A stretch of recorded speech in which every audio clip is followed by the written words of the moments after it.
How's it going, YouTube? DMTombstone belts back here again with a brand new video. And as you can see, my whole getup of me coming out like looking like a fool, especially with me holding all these belts. Well, I've started to show off my patriotism from the fact that today is the 4th of July. So happy Independence Day to all my American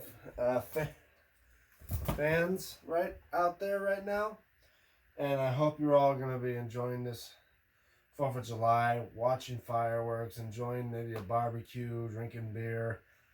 If you're of age, please drink responsibly. And like I say, enjoying your time off of work. I mean, if you are working on the 4th of July, well, to me, whoever.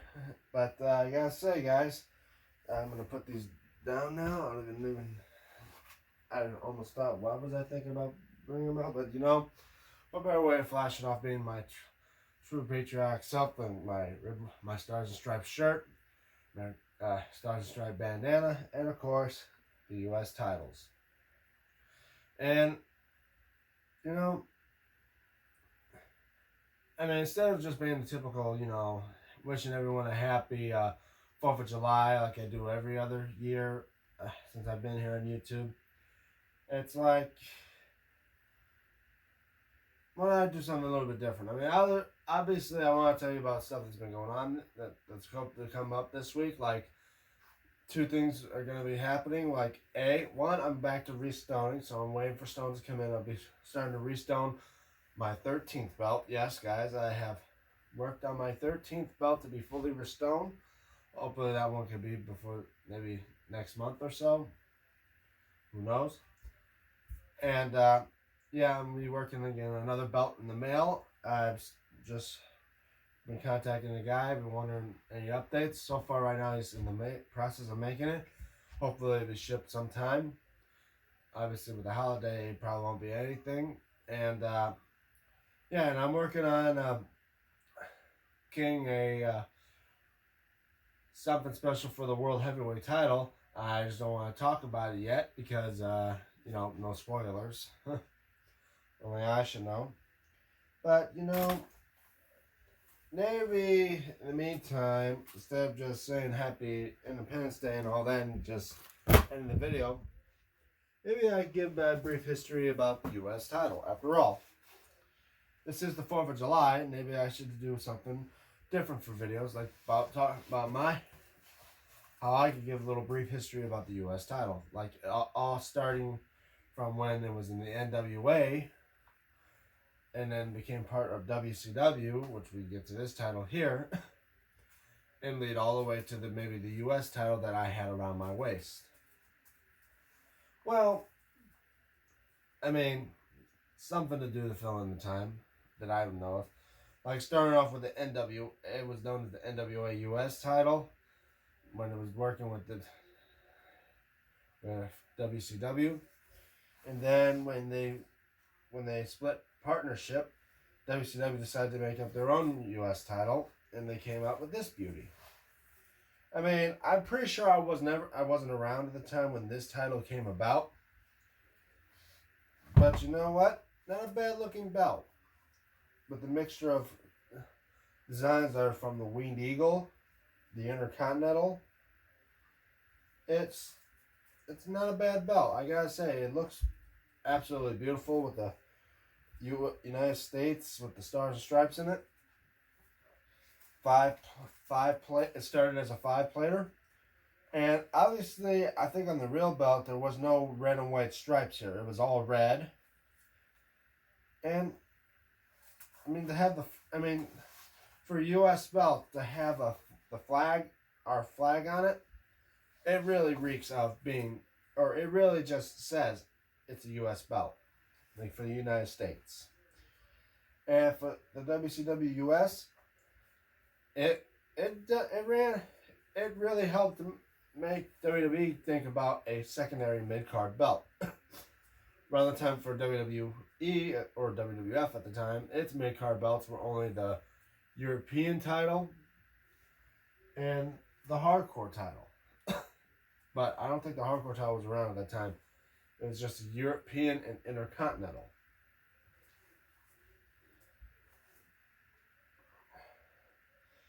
And then if I recall, Sting was the last one to hold this, and then became the first one to hold the 3-plate version of this belt. And then after a while, it kept going through other champions. And I believe and then sooner or later, this jumped ship to WWF during that time of Invasion. And then it became a unified belt with the Intercontinental title, which I believe the holder was between Test and Edge.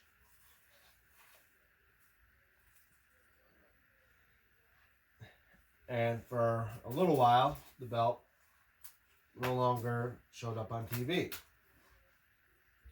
When they discontinued or retired and deactivated the European title, and we had the brand split between Raw and SmackDown, Raw had the Intercontinental Championship, and I believe the Hardcore Championship for a little while before that was deactivated and unified with the Intercontinental title. Leaving SmackDown without a mid-card belt. And I know we're thinking, well, as well, there's the light heavyweight title, but technically that's not like a mid-card belt. That's only specified for certain people of the weight class. Kind of like the cruiserweight title. It's only back in the day of early 2000s, it was only specified for people that were cruiserweights or people that were at least 220 pounds or less. Yes, back in that day, 220 was cruiserweight for them, which, unlike today, it's 205. Then we will lead to the point on SmackDown when General Manager Stephanie McMahon announced a tournament for the winner to become the first WWE United States Champion. Obviously, the first version of the U.S. title was a little bit smaller. It didn't have this type of paint design or the logos. It had the scratch logo.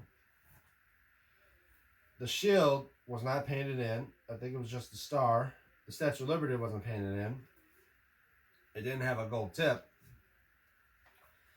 And the final two people of the tournament was Chris Benoit and Eddie Guerrero.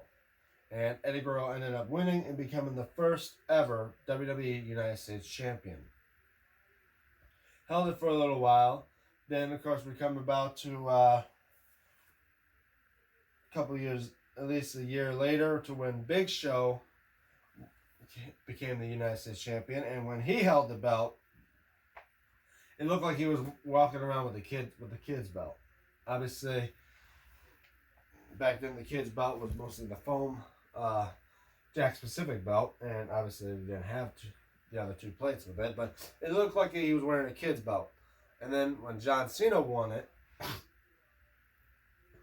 I think for the third time or second time, I forget which, he was in a feud with Carlito, and I think one pay-per-view, I forget which one, I think either Judgment Day or Armageddon, either one of them, he came out with this one, the WWE United States Spinner. Obviously, you see mine all blinged out, still spins, and that was the time when I was watching WWE, when John Cena came out with this, the US Spinner, and I started to like the design of like the idea how he changed up the belts. I mean, I was into a bit of John Cena, but not as much as Undertaker, but, John Cena really had his own gimmicks for the belts. And it's like every belt he would have had, he would have thought of changing up. And when he came out and held like a good long time for this belt, I think almost the entire year before WrestleMania, when he held this belt, defending it against many people, until he lost it to Orlando Jordan thanks to the help of JBL and his cabinet. He took the belt off John Cena. And you see it one more time on SmackDown before JBL put this in the trash can, and blew it up.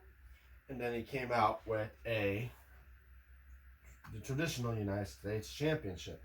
This one was much different than the last one, because the last one, paint was coming off the flag on the center plate and all that. It was repainted and all that. And I mean, mostly to the main plate. It was repainted, and it was still the same size. And Orlando Jordan walking around defending the title until he lost it to Chris Benoit.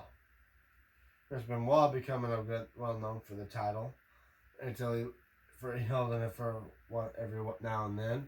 Then until he lost it to JBL at WrestleMania 22.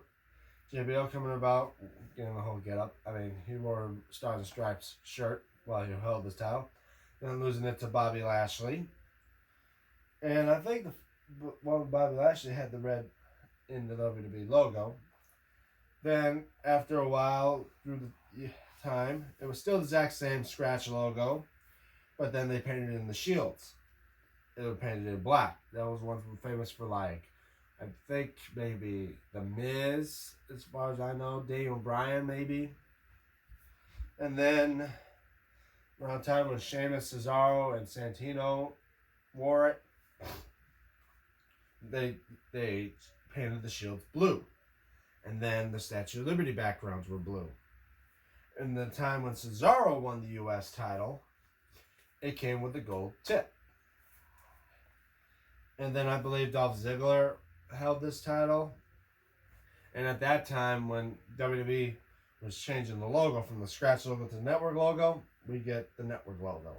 Obviously, this one it has now the black paint around it, which that version now does.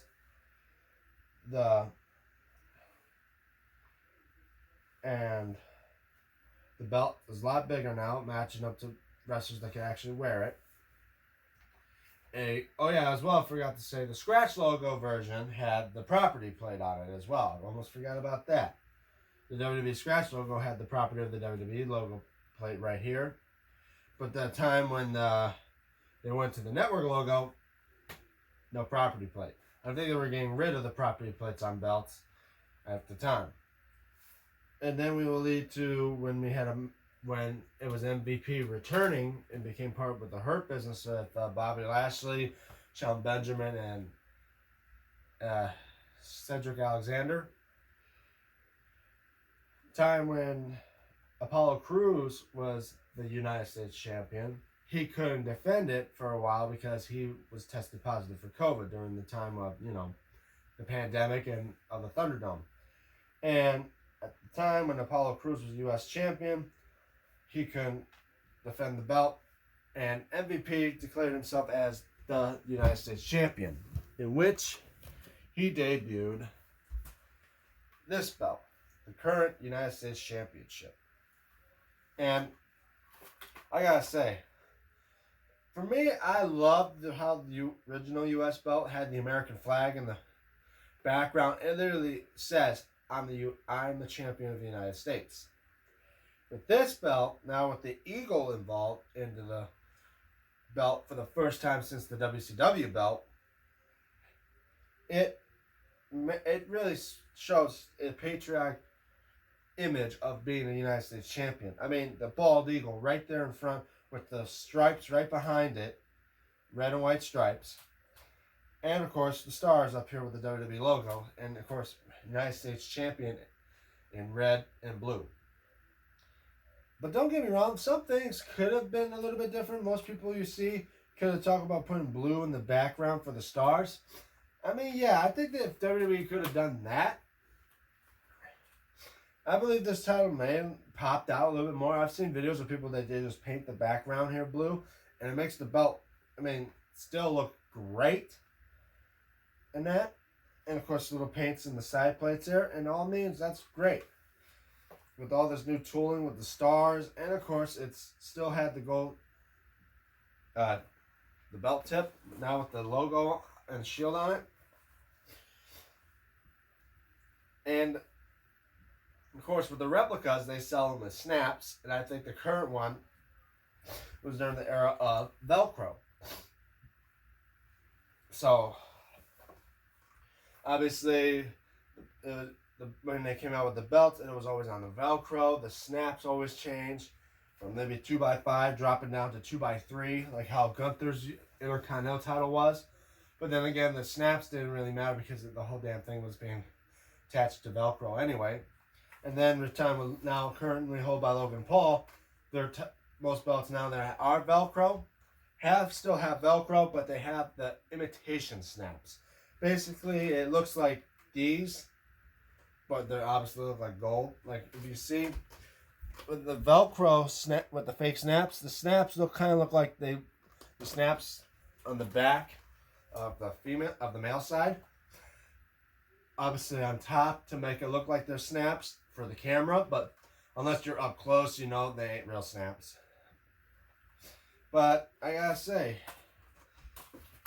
throughout the years of the U.S. title, I know what you guys think about. Well, you talk about the NWA from WCW and of course now to WWE.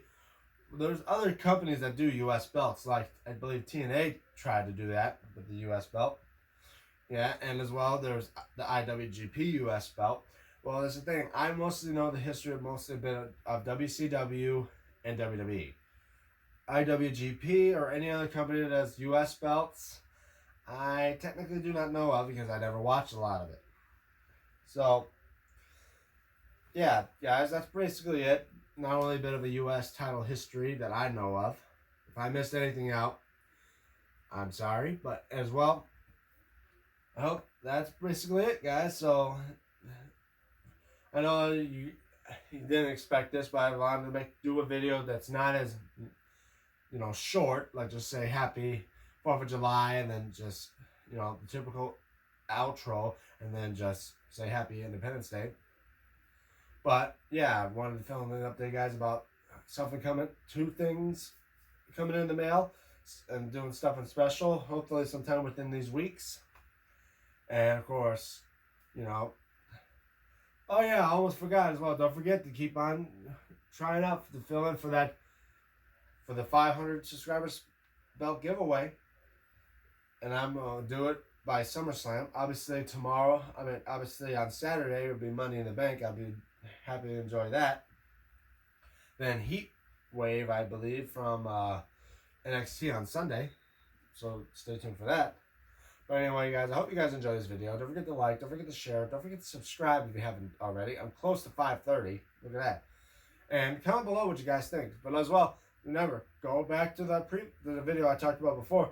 And if you enter in on the belt giveaway, it's a hashtag DMT500. Explain what you like about my channel or what you like or what video you like. And explain what's your favorite homemade belt. So I can at least make the homemade belt for you guys. And already we have a few people under in from Brother Kane to my buddy Hazard F5. I don't know, not Hazard F5. After all, oh yeah, by the way, guys, I hate to tell you about this, but Hazard F5, since to me his channel's been taken down again thanks to YouTube and it's BS stuff. So hope you guys help out Hazard F5. Shout him out and all that, and give YouTube a little tweet of that. Talk to Team YouTube and tell them what the hell's going on. Bring back Hazard F5. He's done nothing wrong. But I mean, Stephen Hammer, my buddy Stephen Hammer, also has joined into the competition. If you guys didn't know, I talked about him a couple times here. We chat on the messages and that, and through the Facebook groups and all. But I say my buddy Stephen Hammer as well has joined in on the competition, and he's a fellow YouTuber just like me who collects belts and that. He recently did a video where he was on a podcast talking about his beginnings of being a wrestling fan, collecting belts and all that. So look him up. It's Stephen Hammer. Stephen, Stephen, Hammer. Spell Hammer, Hammer. So check him out, guys. And as well, I believe some other people, but I ain't gonna do the whole selection thing until SummerSlam and do the old-fashioned way like I used to. But anyway, I'm continuing this off too much now. Comment below what you guys think of this video, and as well, follow me on my social media where I just on X at DMTombstone96, and as well on Instagram at DME96 where I already posted where I posted a picture there before I do anything here on YouTube. Anyway, I'm DM Tombstone Belts, and I'll see you guys in the next video. And I hope you all have a happy 4th of July.